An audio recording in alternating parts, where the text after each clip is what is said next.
The Resonance Matrix Episode 3 Ancestral Resonance. Hello, and welcome to the Resonance Matrix, a Mirror-Linguistic Hypothesis series. I'm James Miller, the opening frequency, the thermodynamics of the lineage. Take a breath. As I sit here in the quiet of my room, observing the various senses, signals and data points of everyday interactions among friends and family, and those I connect with on the internet, I am often struck by a single, inescapable realization: history is not behind us.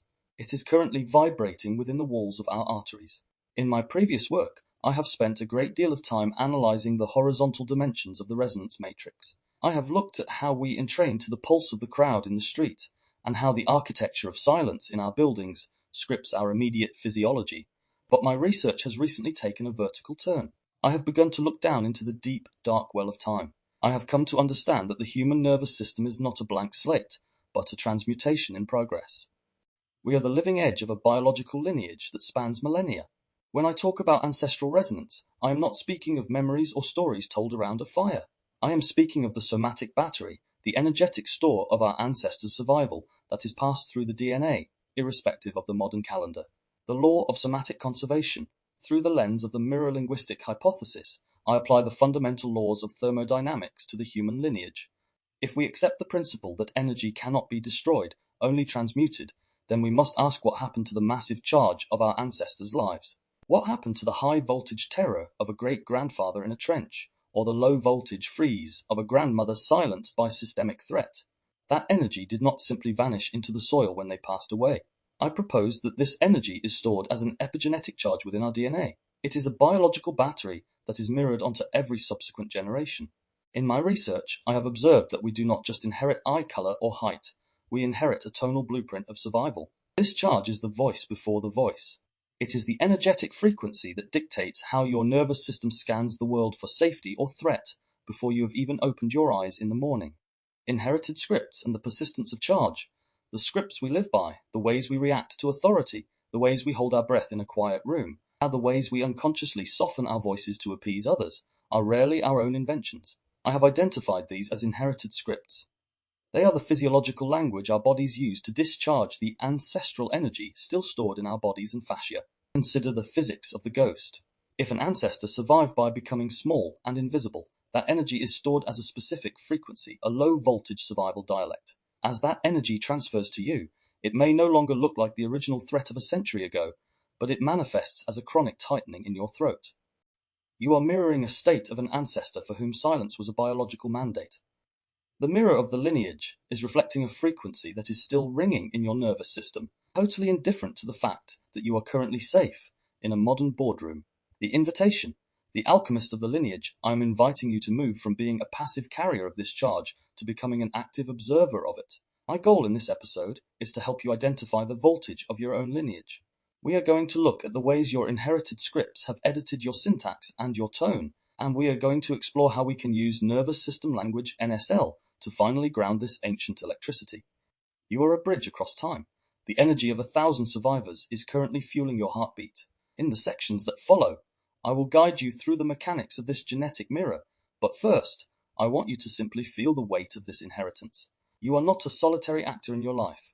You are a resonator for 1,000 voices. The quintessential mirror, the genetic echo. To truly understand how we become the anchors for our own lives, we must first recognize that we are the mirrors of our ghosts. In my research into the genetic mirror, I have had to stop viewing DNA as a static book of instructions and start seeing it as a dynamic, energetic loop. This is where the Mirror-Linguistic Hypothesis offers its most radical insight. The thermodynamics of the genetic echo. I look at the lineage through the lens of thermodynamics. If the internal energy of your lineage's somatic history is a constant pressure, it must be balanced by the work your nervous system performs today. If an ancestor could not work through the heat of their trauma, if they could not discharge the energy of their fight or flight state, that energy remains as a somatic imprint. It is a high-voltage charge waiting for a grounded body to finally process it. I cross-align my findings with the work of pioneers like Dr. Rachel Yehuda, whose research on the FKBP5 gene in Holocaust survivors and their offspring revolutionized our understanding of trauma. Her team discovered that the charge of a parent's experience is physically encoded in the cortisol levels of the children. However, where my research offers a new layer of depth is in the delivery system. I propose that these genetic markers are not just stress regulators, they are prosodic scripts. The child does not just inherit stress, They inherit a vocal blueprint. The mother's voice, shaped by her own cortisol-regulated vocal cord tension, serves as the mirroring catalyst. The child's nervous system mirrors the state encoded in the parent's tone, effectively downloading the ancestral battery through sound. We are literally sung into our ancestral survival states. Temporal mirroring and limbic resonance. I have spent a great deal of time exploring what I call temporal mirroring. While mainstream neuroscience, such as the work found in A January of Love, discusses limbic resonance as a horizontal exchange between living people, I have observed that it is also a vertical entrainment. Your nervous system is capable of resonating with the tonal residue of an ancestor's unresolved state. This explains the neuroceptive mismatch, the feeling of sudden, overwhelming dread in a peaceful environment. In my observations, this is the moment your limbic system matches the frequency of an ancestral charge. The energy of their freeze is currently vibrating in your fascia because it has nowhere else to go. You are the mirror they are using to finally be seen and heard. You are the ground for their unexpressed electricity. The polyvagal survival dialect. I also look at Dr. Stephen Porges' polyvagal theory through the lens of inheritance. Porges taught us that the vagus nerve dictates our survival states: fight, flight, or freeze. But I have expanded this to suggest that these states are transgenerational frequencies. If your lineage survived by constantly running, your DNA stores that energy as a high-frequency buzz. You may find yourself speaking with a rapid-fire, breathless prosody, mirroring a 100-year-old sprint. If they survived through compliance, your DNA stores a low-voltage frequency. You may find your voice naturally lifting in a fawn response, mirroring an ancestral search for safety in the eyes of an oppressor. I propose that you are not choosing your words in these moments.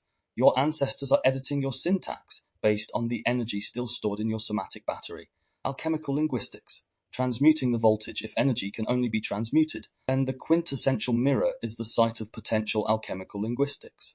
This is the heart of my work with nervous system language, NSL. I have found that when we identify a carrier word that triggers an ancestral charge, words like authority, security, or silence, we are identifying a leak in our somatic battery. By consciously applying prosodic reframing, speaking that word with a regulated, grounded, ventral vagal tone, you are performing work on that energy. You are literally transmuting the voltage of your DNA. You are telling the energy of your ancestors, the war is over.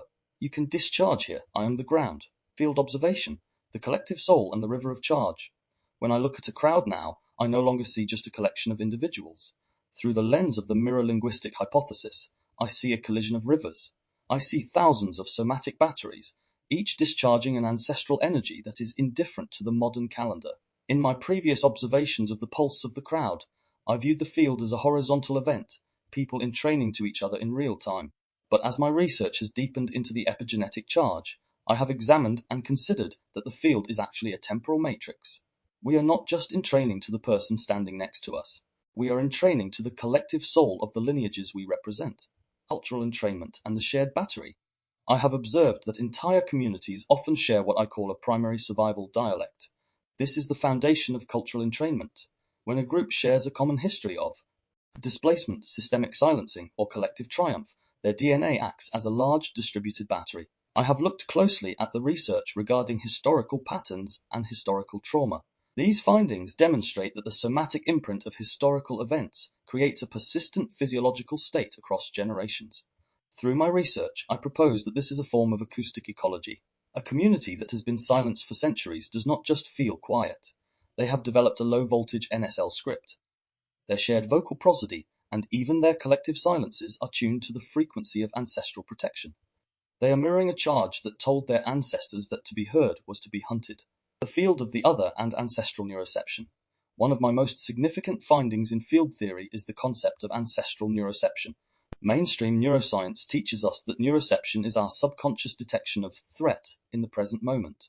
However, I have observed that our nervous systems often reject or accept someone based on a genetic echo.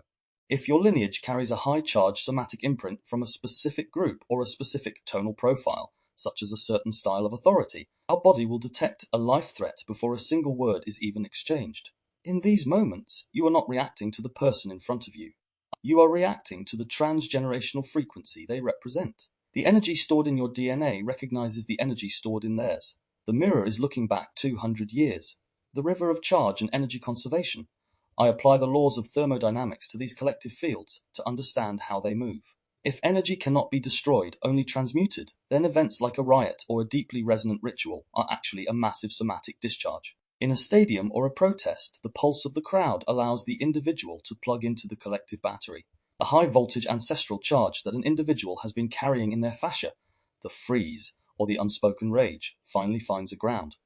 This is why these events often feel transcendent or ineffable.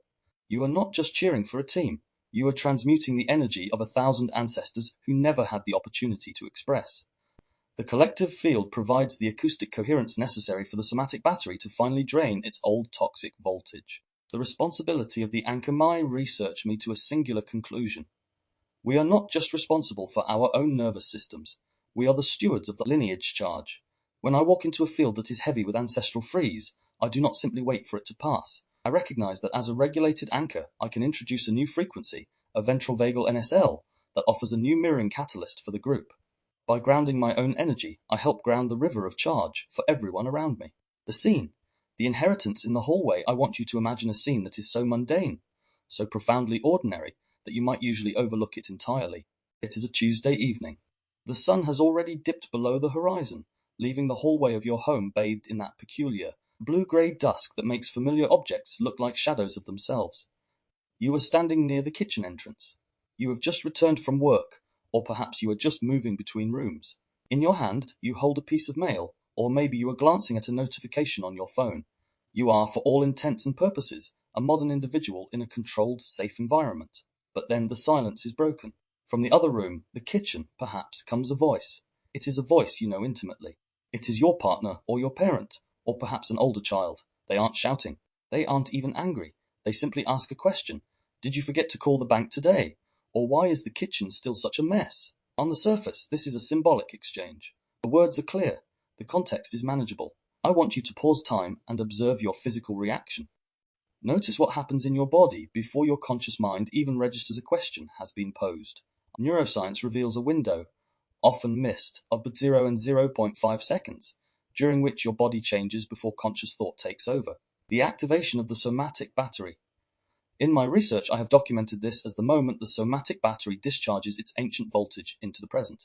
Before you can even process the word bank or mess, your body has already performed a high-speed temporal mirroring event. You feel it first in your solar plexus, a sudden cold tightening, as if the air in the room has been replaced by lead. Then the heat rises. It travels up your spine, a sharp electric prickling that settles in the back of your neck. Your throat constricts. It feels like a physical band is tightening around your larynx, making your next breath shallow and jagged. I propose that you are not reacting to the question about the bank. You are reacting to a tonal trigger. The specific pitch of that voice, the slight rising frequency of a perceived demand, has acted as a key. It has unlocked an inherited script that has been stored in your DNA for generations. In this split second, the blue-grey hallway of 2026 has collapsed. The time of your ancestors has flooded the room. The ghost in the larynx. I want you to observe the survival dialect that is currently fighting to exit your mouth. You have two impulses, and neither of them belongs to you. The first impulse is the high-voltage spike. Your jaw clenches, your teeth grind together, and you feel a surge of unearned frustration. You want to snap back with a sharp no, or a defensive, I was busy. I have identified this as the transmutation of unspoken anger, frustration, or rage. This is the energy of a grandfather who lived under a regime of silence, who was never allowed to defend his dignity, finally finding a leak in your vocal cords. He is using your larynx to finally scream at a world that silenced him. The second impulse is the low-voltage collapse. Your shoulders slump, your eyes move to the floor, and your voice, when it finally comes, is thin, airy, and unnaturally soft. You find yourself apologizing profusely, offering excuses you don't even believe. This is the mirror of the displaced. This is the energy of a grandmother who survived by becoming invisible, who learned that the only way to stay safe was to never ever be a problem. You are mirroring her state of dorsal vagal shutdown, discharging her fear into your Tuesday evening. The thermodynamics of the exchange. As the lead researcher of the Mirror-Linguistic Hypothesis, I look at this exchange, and I see the first law of thermodynamics in action. The energy of your ancestors' survival cannot be destroyed. It can only be transmuted.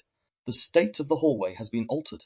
The air feels heavy, pressurized. Even after the other person has walked away, the tonal residue remains.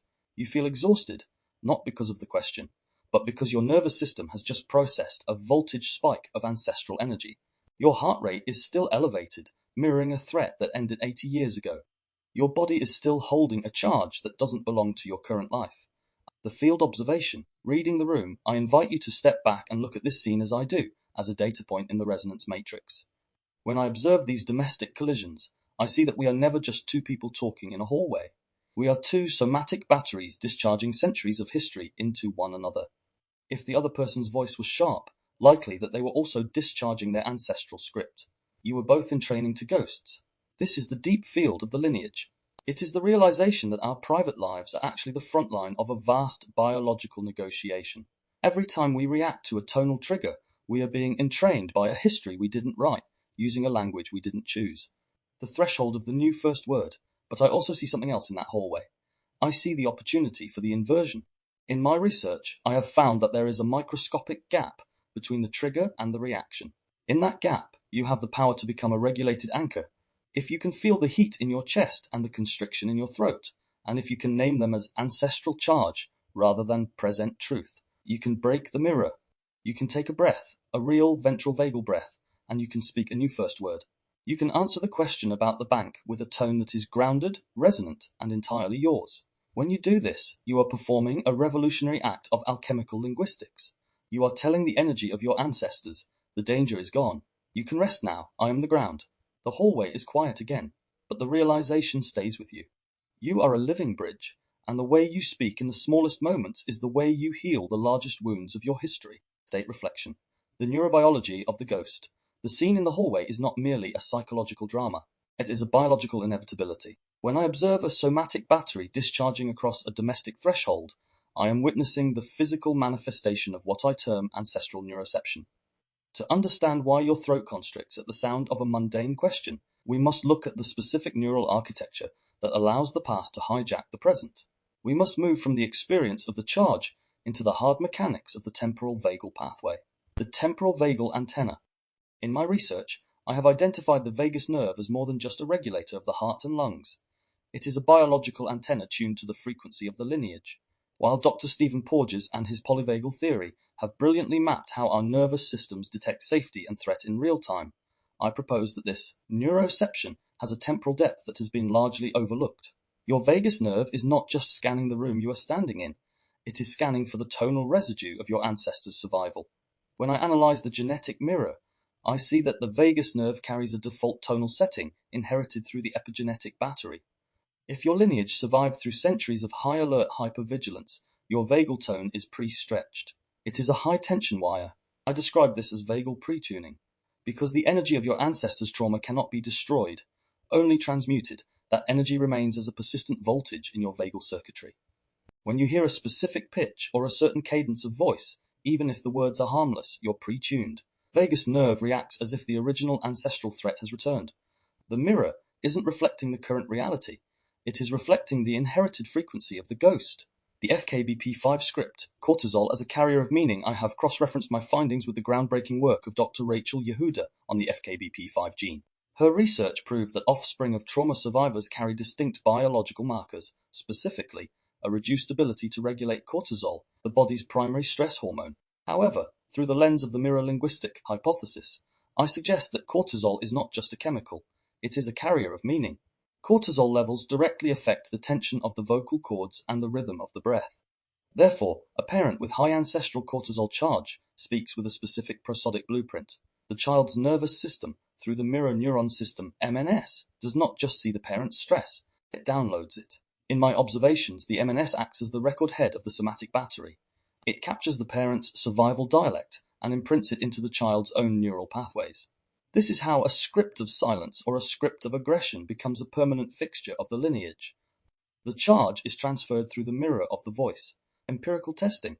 Measuring the invisible charge a hypothesis, no matter how resonant, must be testable. In my ongoing work, I am developing a series of empirical tests to measure the mirror-linguistic transfer of ancestral charge. We can move this from the realm of the ineffable into the realm of the measurable through three primary metrics.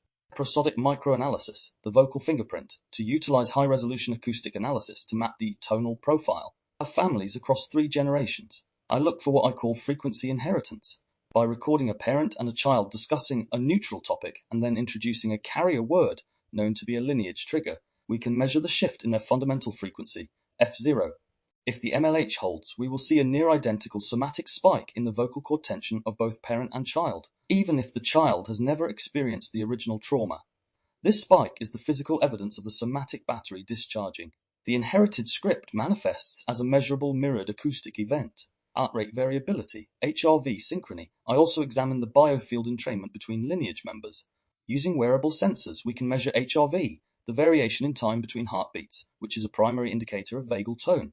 We can observe when a temporal trigger is introduced to a descendant. Their HRV pattern begins to mirror the state of the ancestor's original trauma profile, as documented in historical or parental data.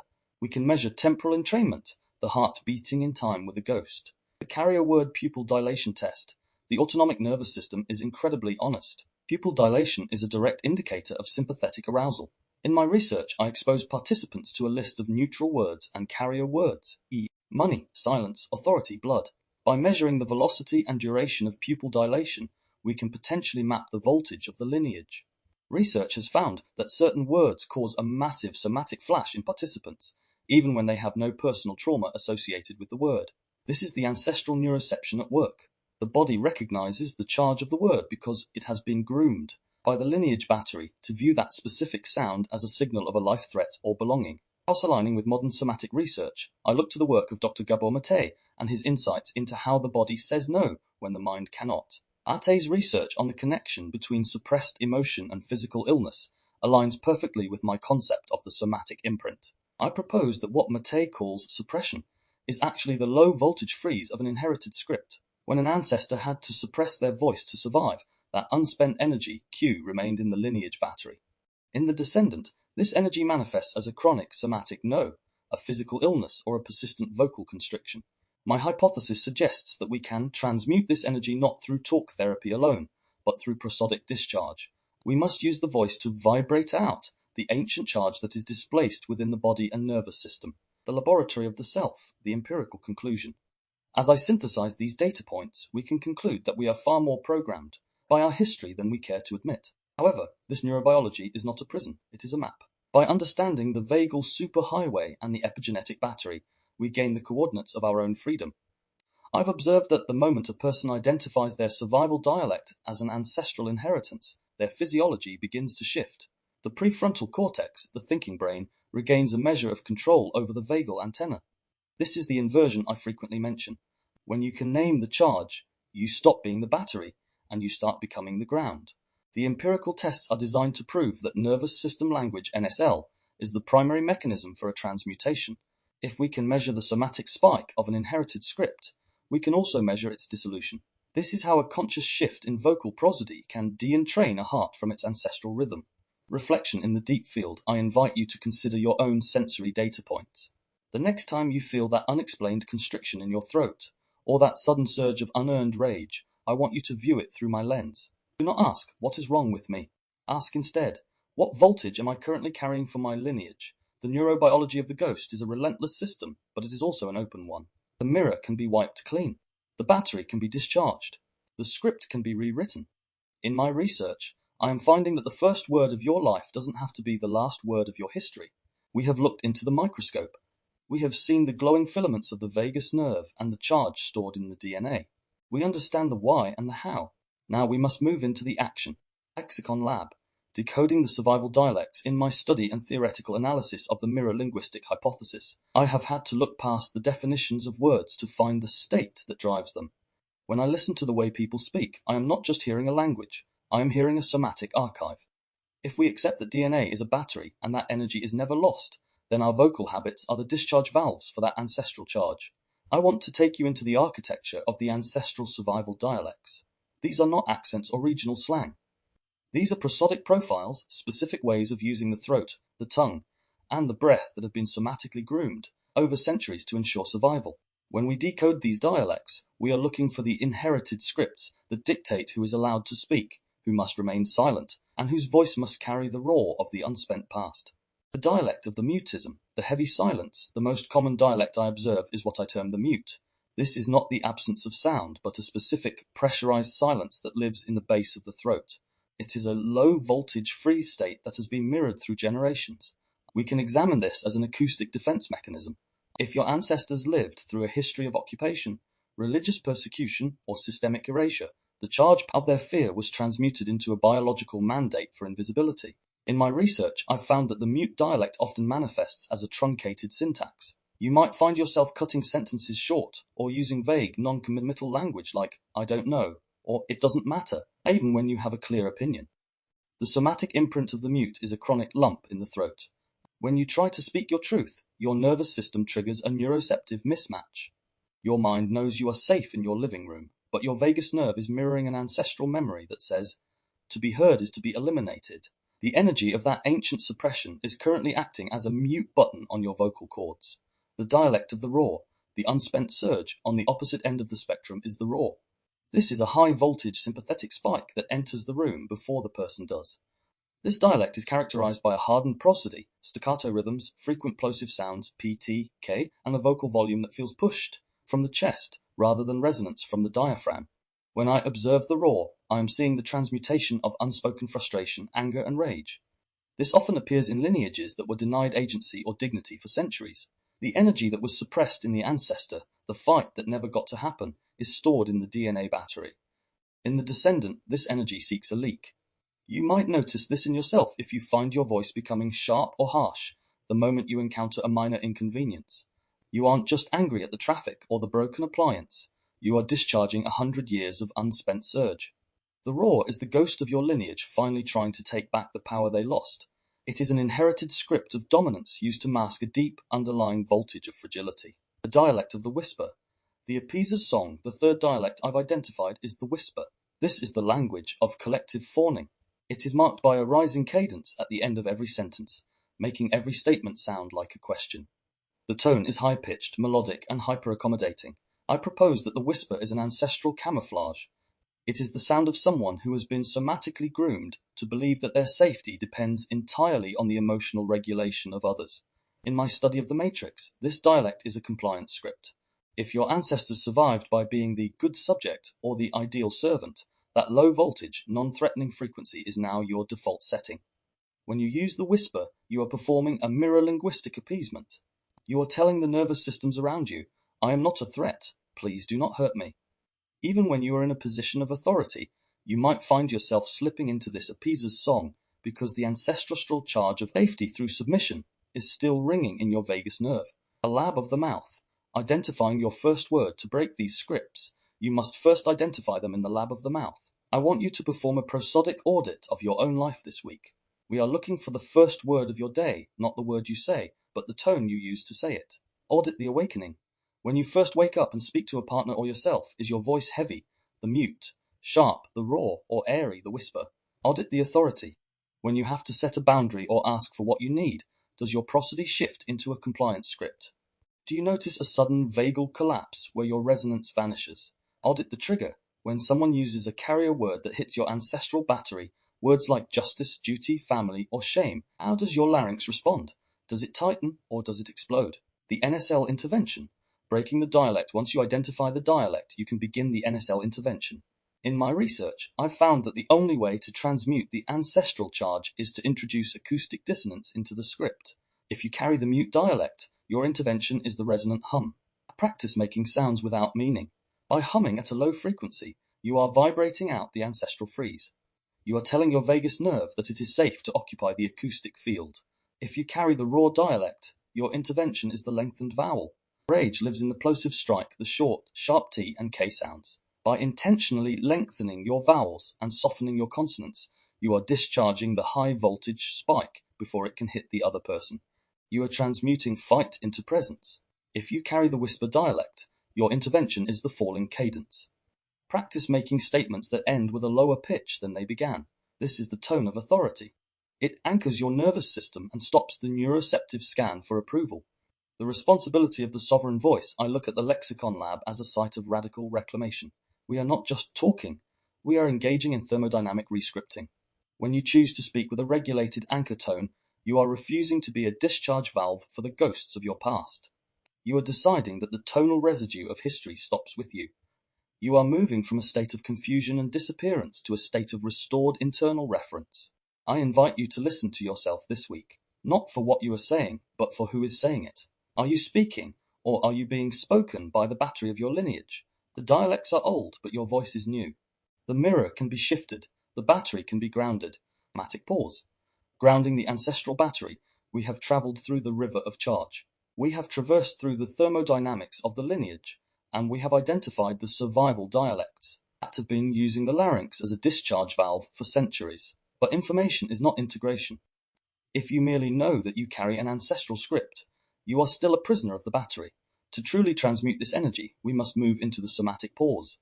In my research, I have identified the somatic pause as the 0 point of the mirror-linguistic hypothesis. It is the moment where we intentionally stop the mirroring circuitry and allow the ancestral voltage to find a ground. This is the most difficult work we will do today. Why? Because your nervous system has been somatically groomed to view this ancestral charge as your identity. To let go of the raw or the mute feels to your vagus nerve is like a form of death. It is the death of the survival strategy that kept your lineage alive. I want you to join me in this space of controlled dissonance. We are going to perform a somatic audit of your lineage, and then we are going to ground the charge. The identification of the lineage heat, I invite you to close your eyes if you are in a safe space to do so. I want you to scan your body, not for your own stress, but for the tonal residue of your ancestors. Look for the grip of the labourer. Do you feel a chronic, unexplained stiffness in your hands or forearms? This is often a high-voltage sympathetic imprint from ancestors whose survival depended on physical tenacity and the refusal to let go. Their grip is still mirroring in your fascia, even when you are holding nothing but a pen. Look for the hollow of the displaced. Do you feel a coldness or a sense of emptiness in the center of your chest? In my observations, this is frequently the tonal residue of unresolved ancestral grief, the energy of those who were forced to leave home and never found a place to land. Their limbic resonance of loss is currently vibrating in your ribcage. Look for the lock of the survivor. Is your jaw perpetually tight? Do you feel pressure behind your ears? This is the low-voltage freeze of the mute dialect. It is the energy of 1,000 unspoken truths stored in the DNA battery and mirrored onto your masseter muscles. You are literally holding the silence for those who couldn't speak. The first anchor, reclaiming the diaphragm. Once you have identified the heat, we must address the engine. In the matrix, the lineage dictates your rhythm. If your ancestors lived in flight, you are likely a chest breather. Your breath is shallow, fast, and high-pitched. You are perpetually mirroring a state of urgency that ended decades ago. I want you to place both hands on your low belly. I want you to imagine that your diaphragm is a vagal brake. As you inhale, feel that muscle drop. Feel the expansion in your lower back against the chair into the floor. We are introducing acoustic dissonance into the lineage script. By breathing low and slow, you are telling the ghost in your nervous system, the sprint is over. You can stop running now. Experiments have observed that this single shift, moving from chest breathing to diaphragmatic breathing, can reduce the voltage of an inherited script by up to 40% in less than 3 minutes. You are performing work on the energy of the battery. The second anchor, the counter frequency, the vagal hum. Now we address the throat, the site of the survival dialects. I want you to take a breath, and as you exhale, I want you to make a low, steady sound. Do not worry about the pitch being musical. I want you to focus on the vibration. I want you to feel that buzz in your lips, your teeth, and deep in your chest. In my research, I call this the counter frequency.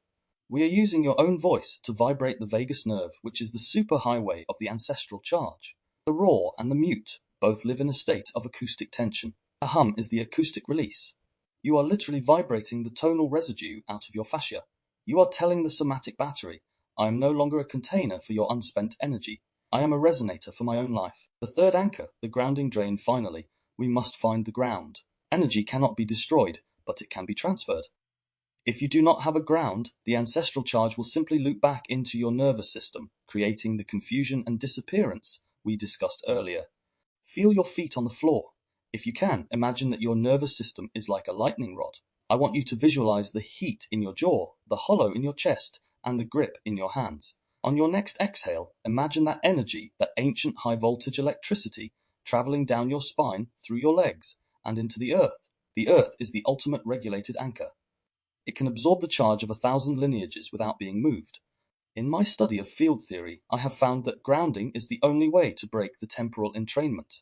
You are allowing the ghost to finally find peace in the soil. You are ending the transmutation in your own body.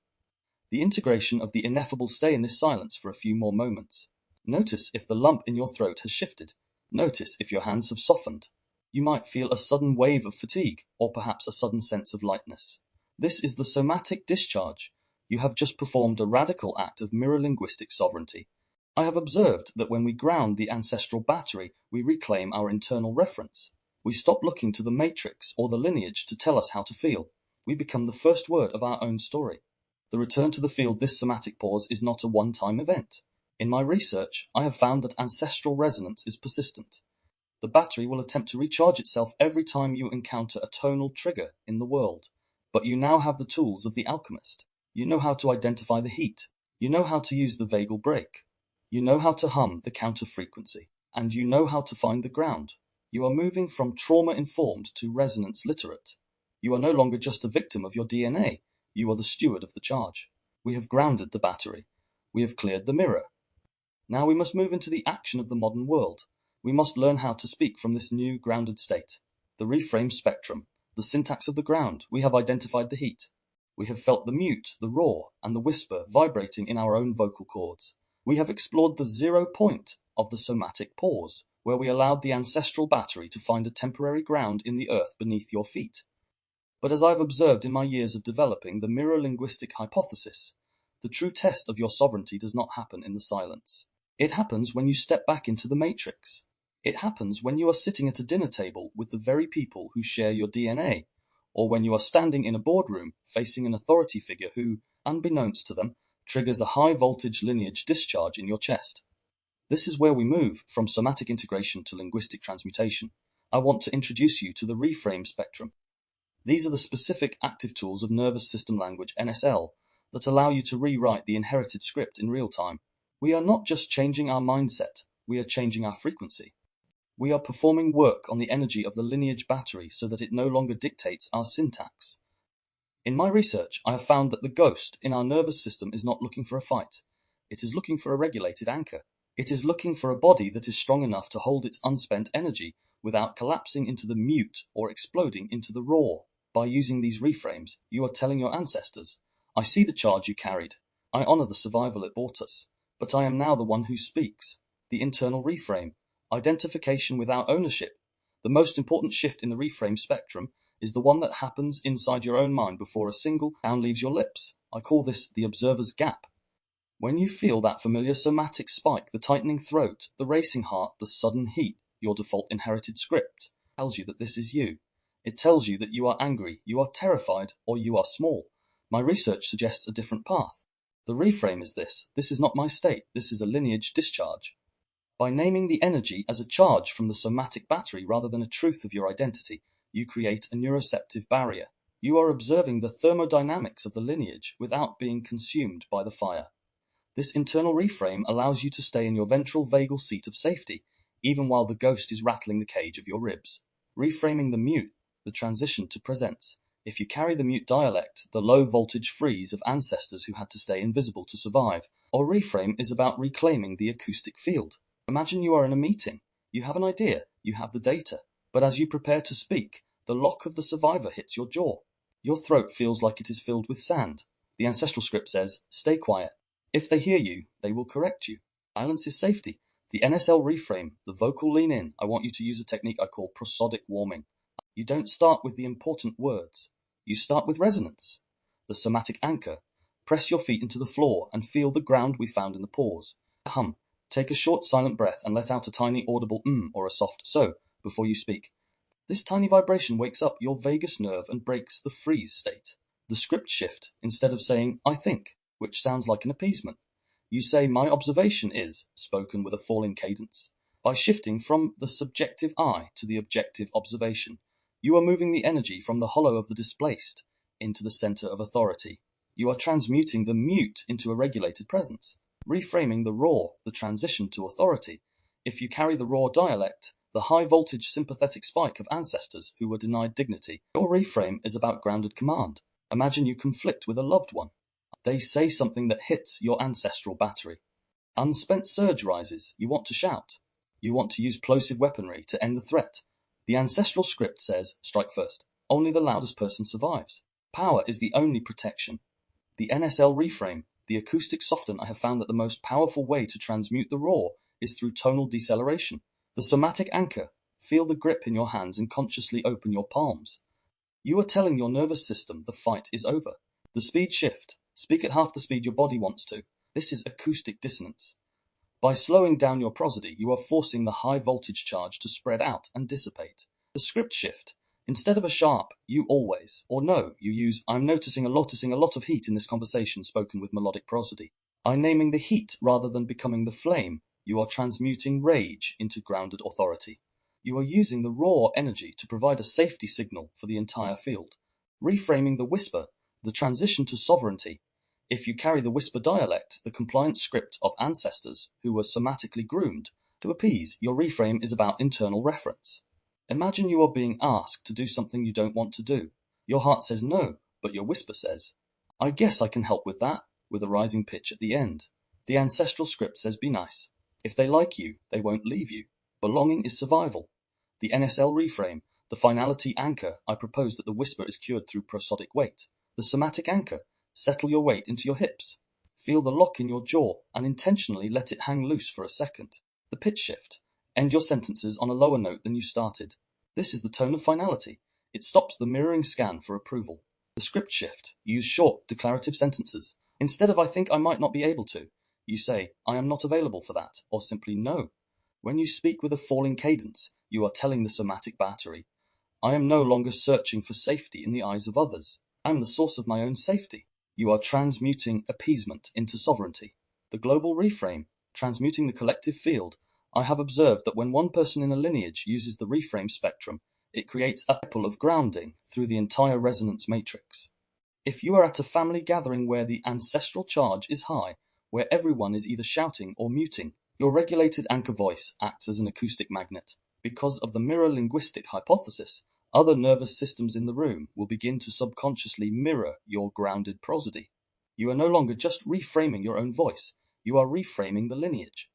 You are providing the acoustic coherence that allows everyone else's somatic batteries to start finding a ground. This is the highest form of ancestral service.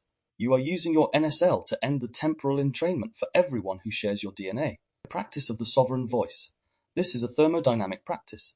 You are working the energy. It will feel clunky at first. You will feel the ghost pulling you back toward the mute or the raw. In my research, and through science, it takes approximately 21 days of consistently chosen prosody to begin rewriting the default setting of the vagal antenna. You are not just talking differently, you are re-scripting your DNA. You are transmuting the ancestral charge from a hazard into a resource. The energy of your ancestors, their tenacity, their survival, their love, is still in that battery. When you reframe the survival dialect, you don't lose the energy, you simply change its frequency. You turn the raw into protection. You turn the mute into deep listening. You turn the whisper into true connection. Now we have identified the spectrum. You have the reframes. You have the ground. You are no longer confused and disappearing. You are the anchor of your own history. Integration prompt. The somatic field log. We have dismantled the physics of the ghost and mapped the thermodynamics of the lineage. We now have a reframe spectrum, the specific active tools to transmute the mute, the raw, and the whisper in real time. But as I frequently highlight, awareness is the architect, but practice is the builder. If you do not take these new first words out of this recording and into the messy, unscripted reality of your Tuesday morning, the ancestral battery will simply remain in a state of slow leak, draining your vitality without your consent. In my research, I have found that the nervous system does not learn through understanding. It learns through rhythmic repetition. To rewrite a somatic imprint that has been encoded in your DNA for generations, we must perform what I call counter-entrainment through neuroplasticity. The brain allows for healing of the somatic imprints found within our emotive batteries and establishes new neural pathways between the body and brain. We must provide the vagus nerve with enough safety data that it eventually accepts your sovereign voice as the new default setting. Here are 3 specific field experiments. These are not exercises to check off a list. They are intentional inversions of the matrix. I want you to treat these as a scientist would, observing the charge, documenting the discharge, and noticing the residue. Experiment 1. The tonal shadow audit, passive observation. For the next 48 hours, I do not want you to change a single thing about how you speak. Instead, I want you to become a linguistic witness to your own lineage. Choose one recurring interaction in your life, a phone call with a sibling, a check-in with a supervisor, or even the way you speak to a pet. I want you to listen, not for the words, but for the tonal shadow. Identify the dialect. As you speak, do you hear the heavy silence of the mute? Do you hear the metallic sharpness of the raw? or the rising appeasement of the whisper? Locate the grip. Where in your body is the state originating? Is there heat in your palms? The grip. Is there a hollow in your chest? The hollow. Is there a lock in your jaw? The lock. Document the mirror. Notice how the other person's nervous system responds to your ancestral script. Are you accidentally entraining them into a fight or freeze state? I have found that the act of simply naming the charge, saying to yourself, there is the roar of my grandfather, immediately reduces the somatic spike by creating a microscopic gap of sovereignty. Experiment 2, the frequency pivot active transmutation. Once you have identified your tonal shadow, I want you to choose one moment to perform a frequency pivot. Find a situation where you feel the ancestral activation, the moment the bank question is asked, or the moment a boundary is challenged. Instead of letting the ghost take the wheel, I want you to perform the somatic grounding we practiced in section 7, the somatic pause. Up the diaphragm. Take one low, slow breath that expands your lower back. The resonant anchor. Speak your next sentence at half speed. The tone of finality. If you are prone to the whisper, intentionally drop your pitch at the end of the sentence. If you are prone to the roar, soften your consonants. I want you to observe the thermodynamic shift in the room. When you refuse to be the discharge valve for the lineage, the other person's nervous system will often stutter. They are looking for the old mirror and finding a regulated anchor instead. This stutter is the sound of the matrix being rescripted. Experiment 3, the grounding ritual, maintenance. Energy cannot be destroyed, but it can be transferred. At the end of each day this week, I perform a somatic debrief. Sit in the quiet of your home. Place your feet flat on the floor. I want you to visualize all the ancestral charge you carried or encountered during the day, the state you mirrored from others and the scripts you spoke yourself. The exhale drain. As you breathe out, imagine that energy, that high voltage electricity, traveling out of your body and into the ground. Reclamation hum. Hum for 1 minute. Feel the vibration clearing the tonal residue from your larynx. The new first word. Speak one sentence out loud that is entirely yours. It could be as simple as I am here and I'm the ground. Listen to the resonance of it. This is your ventral vagal signature. Addressing the thermodynamic resistance. As you perform this field work, you will encounter resistance. Your nervous system will try to convince you that your survival dialects are safer than your sovereign voice. In my research, I have observed that the matrix of the lineage is protective. It believes that the mute or the roar is what kept you alive. When you choose to be a regulated anchor, you are going against the evolutionary tide. You might feel a sudden spike of guilt or a sense of unearned fear. I propose that this is the final hurdle of the somatic imprint. It is the ghost trying to stay in control of the battery. When this happens, I want you to return to the internal reframe. This guilt is not my truth. It is a lineage discharge. Stay with the breath. Stay on the ground. The integration of sovereignty. We are not looking for perfection. We are looking for coherence. I have seen that the goal of the Mirror-Linguistic Hypothesis is not to eliminate our history, but to own the frequency of it. When you perform these experiments, you are moving from being confused and disappearing to being restored and grounded.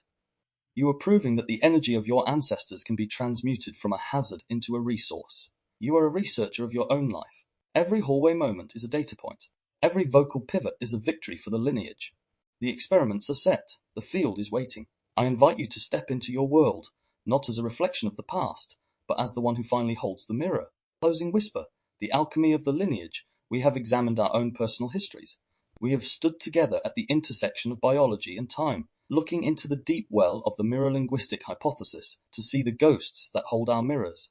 This journey into ancestral resonance was never meant to be a mere academic exercise. I did not design this framework so you could simply label your pain with new terminology. I created this so you could finally understand the thermodynamics of your own soul. As I sit with the weight of our shared exploration today, I am reminded of the pillar we established in the opening. Energy in the lineage can only be transmuted, never lost.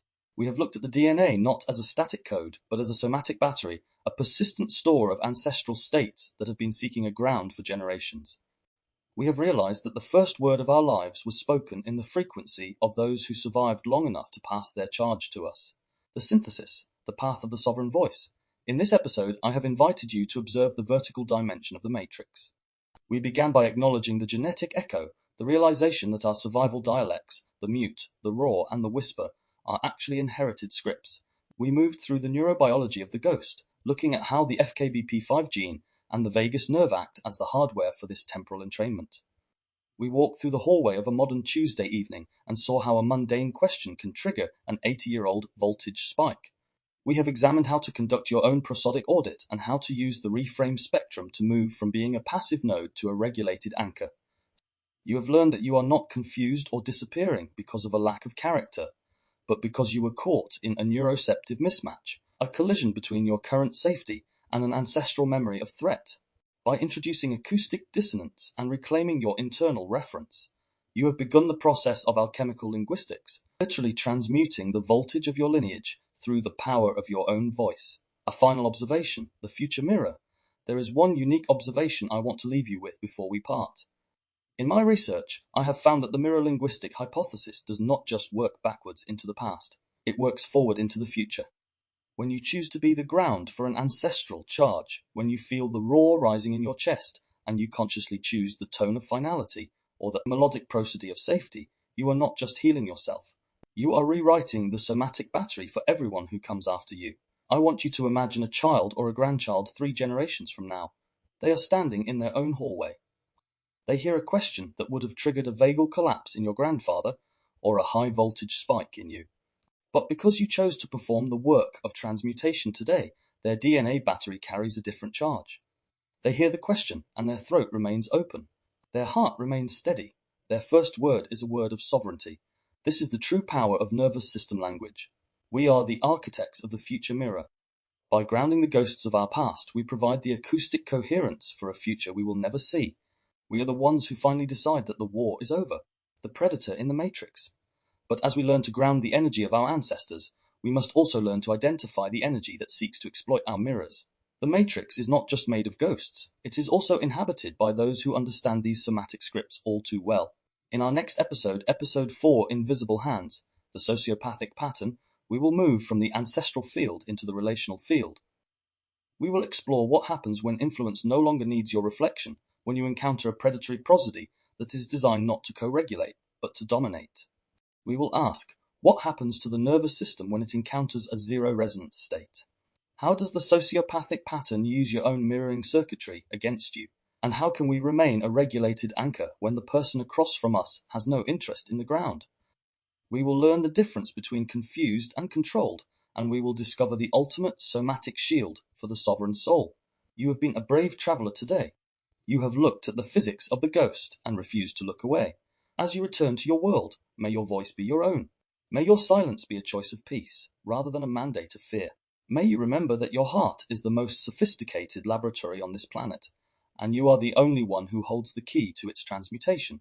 Analyze the echoes, but trust the essence. Ground the charge, but keep the fire. You are the new first word of a history that is finally beautifully yours. Until next time, you've been listening to the Resonance Matrix. I'm James Miller.